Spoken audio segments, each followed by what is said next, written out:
Manajemen bahan baku yang tepat dapat punya pengaruh yang signifikan pada biaya operasi dan karenanya berdampak pada pendapatan bersih organisasi. Oleh karena itu perlu diperhatikan.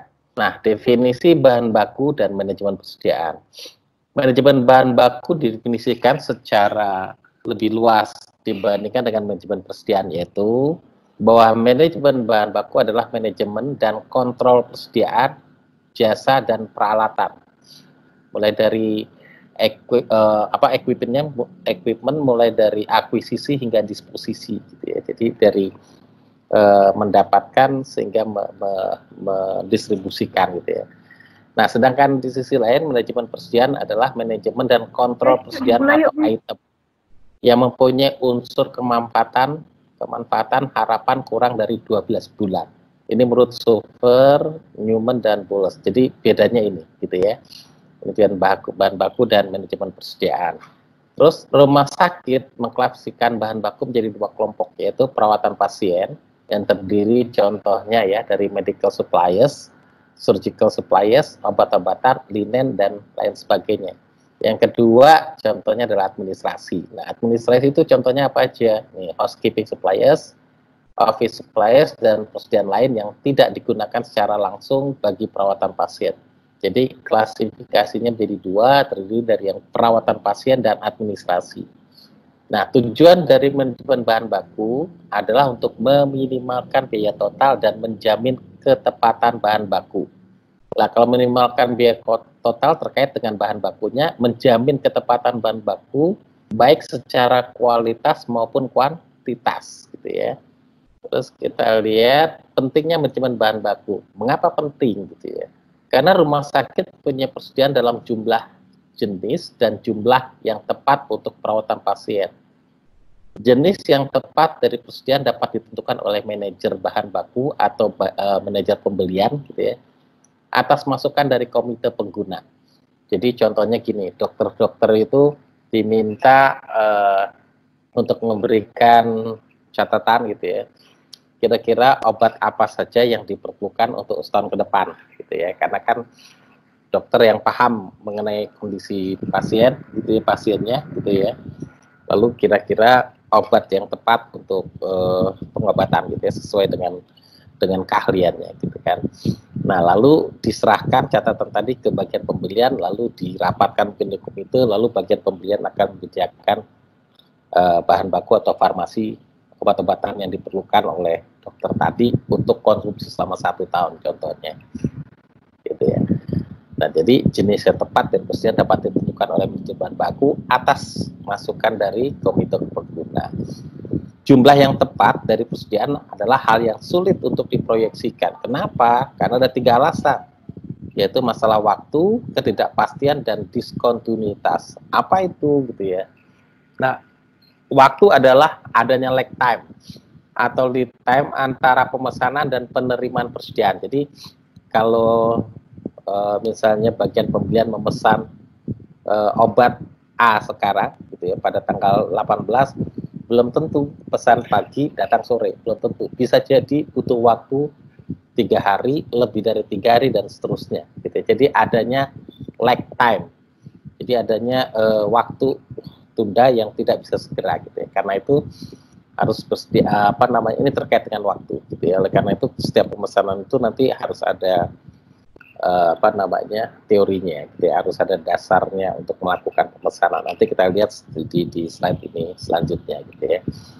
Jadi pertama masalah waktu karena adanya lag time, gitu ya. Terus yang kedua karena ada ketidakpastian, yaitu permintaan akan persediaan biasanya akan berfluktuasi baik dalam volume maupun ragam pasien. Nah, untuk menghadapi ketidakpastian ini, manajer bahan baku atau manajer pembelian dapat meminta masing-masing manajer departemen untuk menentukan kebutuhan aktual yang dipandang penting, gitu ya. Jadi oleh karena itu harus ada kerjasama yang baik di situ, gitu ya, antara manajer pembelian dengan dokter atau manajer di masing-masing departemen, gitu ya. Nah, ini terkait ketidakpastian karena permintaan itu akan berfluktuasi maupun volume, gitu ya, maupun dari ragam pasiennya. Terus adanya diskontinuitas tadi yang ketiga. Nah, diskontinuitas berarti bahwa proses persediaan telah terhenti, gitu ya. Mungkin karena adanya obat baru, gitu ya, atau karena ada model baru dari penawaran, atau terjadi kesalahan pengantaran, gitu ya. Nah, kalau ini terjadi, maka rumah sakit harus punya stok di tangan untuk kontinuitas proses perawatan pasien. Jadi oleh karena itu pentingnya persediaan di sini, gitu ya. Kalau terjadi kesalahan pengantaran, maka dia harus punya stok di tangan, gitu ya. Atau diskonitas timbul karena adanya model baru. Nah, selanjutnya biaya, ini terkait biayanya. Alasan penting manajemen bahan baku adalah karena biaya ini. Kenapa gitu ya? Nah, persediaan itu seperti piutang yang merupakan aset yang tidak produktif, gitu ya. Jadi tidak mendatangkan income. Karena itu, gitu ya, fakta menunjukkan bahwa piutang dan persediaan akan hilang nilainya sejalan dengan waktu. Anda bisa lihat piutang, gitu ya, kemarin kita belajar, itu yang terlalu lama akan jadi bad debt, artinya piutang nggak tertagih, gitu ya. Contohnya kemarin kita belajar di akuntansi. Lalu yang kedua, bisa jadi persediaan tadi, contohnya akan terjadi expired. Nah, kalau expired kan nggak bisa dipakai, akan dibuang, gitu ya. Jadi di instalasi farmasi, rumah sakit, bukan rumah sakit besar ya, rumah sakit kecil tuh saya tanya, setahun misalnya, itu berapa banyak obat yang bisa dia yang harus dia buang karena masalah expired. Itu dia cerita bisa beberapa kilo. Nah, kalau obat beratnya beberapa kilo berarti kan cukup banyak, gitu ya. Jadi Anda bisa lihat, gitu ya. Oleh karena itu penting pengelolaan persediaan ini, gitu ya. Terkait biaya, Anda bisa lihat menunjukkan piutang dan persediaan akan hilang nilainya sejalan dengan. Nah, manajemen persediaan ini tujuannya untuk meminimalkan biaya persediaan total. Manajer bahan baku harus mempunyai pemahaman yang baik mengenai biaya persediaan. Jadi bagaimana meminimalkan biaya persediaan total. Oleh karena itu manajer harus paham mengenai biaya persediaan. Jadi inilah kenapa kita harus belajar mengenai masalah persediaan, gitu ya. Biaya persediaan direfleksikan dalam isu-isu berikut. Berapa banyak item yang dipesan, gitu ya, untuk setiap pemesanan. Jadi ceritanya berapa banyak jumlah yang kita pesan sekali pesan. Terus yang kedua, kapan memesan item. Yang ketiga, berapa biaya dari item, gitu ya.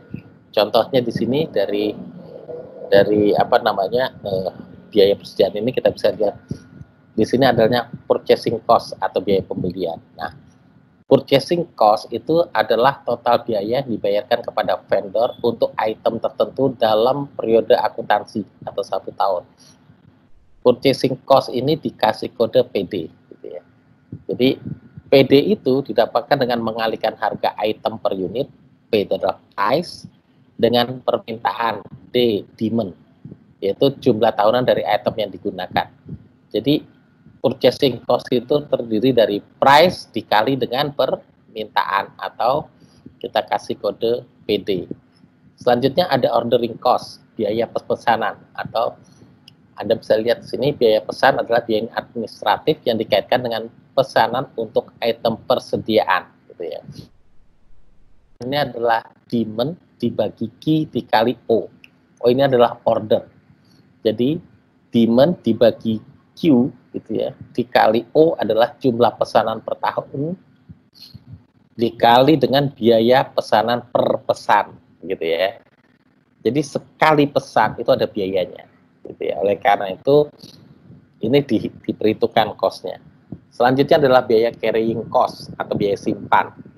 Carrying cost adalah biaya menyimpan atau holding persediaan, gitu ya. Nah, carrying cost termasuk opportunity cost, gitu ya, yang sedikitnya sama dengan biaya rata-rata penyimpanan persediaan. Jadi price dikali Q dibagi 2 didapatkan dengan mengalihkan harga dari item P, the price, dengan rata-rata jumlah item dalam persediaan Q dibagi 2 dikali dengan suku bunga I yang didapatkan dari perusahaan dari investasi. Jadi ini kenapa dihitung ada opportunity cost-nya. Jadi carrying cost termasuk opportunity cost. Jadi itu kan biaya persediaan, apa namanya, persediaan itu kan kalau disimpan dia nggak berputar, ya. Nah, padahal kalau persediaan tadi misalnya dalam bentuk uang itu kan bisa digunakan. Jadi karena dia nggak berputar ada biaya kesempatan di situ. Oleh karena itu nanti dimasukkan biaya suku bunga gitu ya. Nah, jadi ini dikali dengan suku bunga gitu. Nah, ini jadi ini adalah carrying cost yang termasuk cost, yaitu I dikali P dikali Q dibagi 2 gitu ya. Carrying cost juga memasukkan biaya menyimpan, biaya atau holding cost termasuk biaya gudang, keamanan, dan jaminan item dalam persediaan. Dan biaya ini dapatkan dengan mengali biaya penyimpanan per unit H dengan kuantitas yang dipesan Q, yaitu sama dengan HQ. Karenanya carrying cost didapat dengan menambah biaya menyimpan holding cost dan opportunity cost. Carrying cost terdiri dari HQ ditambah I kali P dikali Q dibagi 2. Jadi ini tadi kita bisa lihat ini adalah carrying cost termasuk opportunity cost di sini, dan yang kedua ada biaya handling gitu ya. Jadi biaya apa namanya? Biaya menangani persediaan gitu ya. Jadi biaya menangani persediaan itu tadi termasuk biaya gudang, keamanan, dan jaminan item dalam persediaan gitu ya. Jadi Anda bisa lihat carrying cost dapat dengan menambah biaya menyimpan dengan opportunity cost gitu. Nah, ini opportunity cost, ini biaya simpan gitu ya. Karena biaya tadi biaya opportunity cost itu karena adanya kesempatan yang apa namanya, ada biaya kesempatan gitu ya. Biaya kesempatan itu kalau seandainya uangnya dipergunakan yang disimpan di bank misalnya. Jadi kalau seandainya uang tadi disimpan di bank, uang tadi bisa menghasilkan. Oleh karena itu nih dimasukkan dalam perhitungan ini tadi. Contohnya adalah suku bunga gitu ya, termasuk dalam opportunity cost. Oke, lalu selanjutnya ada biaya kekurangan stok atau stock out cost. Nah, stock out cost adalah biaya yang terkait dengan kekurangan persediaan yang dimiliki untuk memenuhi permintaan. Yang termasuk stock out cost ini adalah purchasing cost dan ordering cost yang dikaitkan dengan pesanan mendadak atau tiba-tiba, dan adanya intangible cost dari kerugian goodwill di antara staf medik dan pasien. Stock out cost ini didapatkan dengan basis kasus per kasus. Artinya stock out cost ini terjadi karena apa? Biaya persediaan itu tidak mencukupi gitu ya. Ketika persediaan itu dibutuhkan, persediaannya tidak ada. Kalau tidak ada, itu akan menimbulkan yang namanya biaya yang nggak kelihatan gitu ya, yang timbul dari goodwill. Goodwill itu artinya nama baik gitu ya. Biaya yang tidak terlihat ini merupakan nama baik. Contohnya gini, ketika dalam proses pengobatan, gitu, dalam proses misalnya operasi lah gitu ya, operasi misalnya pakai apa, bius lokal gitu ya. Jadi ketika mengoperasi pakai bius lokal, terus ketika sedang dioperasi tiba-tiba pasiennya merasa sakit, artinya biusnya kurang gitu ya. Oleh karena itu perlu disuntik bius lokal lagi. Nah, ketika Anda membutuhkan bius lokal, dokter yang mengoperasi membutuhkan bius lokal, tiba-tiba obat untuk bius lokalnya itu habis. Apa yang terjadi? Nah, yang terjadi adalah bisa jadi pasiennya marah gitu kan ya. Nah, jadi dan ini kalau itu terjadi berarti kan tadi nama baik si dokter gitu ya. Nah, itu bisa menjadi buruk karena pasiennya apa tadi kecewa gitu ya. Ketika melakukan kegiatan treatment, tiba-tiba persediaan yang dibutuhkan tidak tersedia. Nah, ini artinya terjadi stock out cost. Jadi persediaannya kurang gitu ya. Anda bisa lihat, dan biayanya adalah intangible cost dari kerugian goodwill di antara staf medik dan pasien. Ini contoh yang saya berikan tadi. Nah, selanjutnya ada biaya kelebihan stok. Jadi kurang juga tidak baik, lebih juga tidak baik. Kenapa? Karena ada kelebihan itu terkait dengan biaya, ya, yaitu biaya yang dikaitkan dengan kepemilikan persediaan yang overstock untuk memenuhi permintaan. Yang termasuk overstock ini biaya apa sih? Biaya carrying cost tadi. Anda bisa lihat tadi ya, biaya carrying cost itu adalah biaya simpen, biaya opportunity cost-nya gitu ya. Biaya simpen itu tadi, simpen itu termasuk biaya gudang dan biaya handlingnya, biaya menanganinya gitu ya. Biaya menangani dari persediaan tadi gitu ya. Karena tadi persediaan itu tidak mungkin dibiarkan begitu aja, karena harus disimpan di ruang tertentu gitu ya. Terus harus diawasi. Nah, pokoknya tidak sesederhana yang dalam pikiran Anda. Nanti kita bisa lihat contohnya mungkin suatu saat kalau kita akan benchmarking atau apa ke rumah sakit tujuan, Anda akan lihat bagaimana rumah sakit itu menangani persediaan farmasi mereka, gitu ya. Nah, itu membutuhkan biaya yang tidak sedikit untuk mengelola biaya farmasi ini. Nah, Anda bisa lihat gitu ya. Jadi kurang akan menimbulkan masalah gitu ya. Contohnya intangible cost terkait dengan goodwill. Lalu berlebih overstock itu akan menimbulkan masalah, yaitu adanya biaya carrying cost gitu ya. Jadi biaya holding materialnya, holding cost, dan biaya opportunity cost-nya. Nah, lalu dari biaya tadi gitu ya, dari yang saya balik dulu ya, dari biaya tadi kita mulai dari biaya purchasing cost, biaya beli gitu ya, harga dikali dengan jumlah permintaan, gitu, ditambah ordering cost, biaya ordernya, sekali pesan itu ada biaya administrasi. Apa aja biaya administrasi? Contohnya biaya telepon, kalau Anda mengirimnya dalam bentuk fax, biaya fax, lalu ada biaya kirim, dan seterusnya. Ini adalah biaya ordering cost, biaya pesan. Lalu ditambah dengan biaya simpan, gitu, yang terdiri dari biaya penyimpanan dan biaya opportunity cost-nya, gitu ya. Terus termasuk ada stock out cost dan ada yang overstock cost-nya. Nah, ini jadi total cost, karena itu terdiri dari biaya pembelian, biaya order, gitu ya, biaya simpan, biaya stock out cost-nya, dan biaya overstock. Anda akan lihat, ini contohnya. PD adalah purchasing cost, D dibagi Q dikali 0 adalah total ordering cost, terus HQ plus I plus IP dibagi Q dibagi 2 adalah carrying cost, S adalah stock out cost, dan L ada overstock. Ini adalah total biaya total biaya simpan gitu ya, total biaya pengendalian bahan baku. Nah, terus kita lihat ada yang namanya economic order quantity dan reorder point. Apa sih EOQ gitu ya? Economic order quantity kita singkat dengan EOQ, atau dikasih notasi QC gitu ya, atau QC, QC ini apa sih? QC adalah kuantitas item yang harus dipesan pada satu waktu untuk mendapatkan total biaya persediaan yang minimal. Jadi maksudnya EOQ ini adalah berapa sih kuantitas item yang kita pesan untuk sekali pesan, gitu ya, untuk mendapatkan total biaya persediaan yang paling minimal. Jadi jumlah kuantitas item yang harus dipesan dalam satu waktu, sehingga total biayanya adalah biaya persediaan yang paling minimal. Nah, ini adalah EOQ. Gitu ya. Jadi EOQ adalah usaha untuk menghitung berapa tingkat persediaan yang optimal, gitu ya. Berapa tingkat persediaan yang optimal dengan total biaya yang minimal.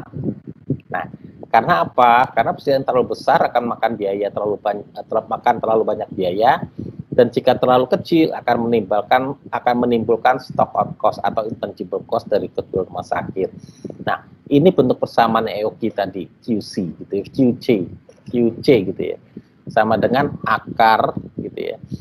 Akar 2 dikali D0 gitu ya, demand, terus di sini order cost, Anda bisa lihat persamaannya di sini.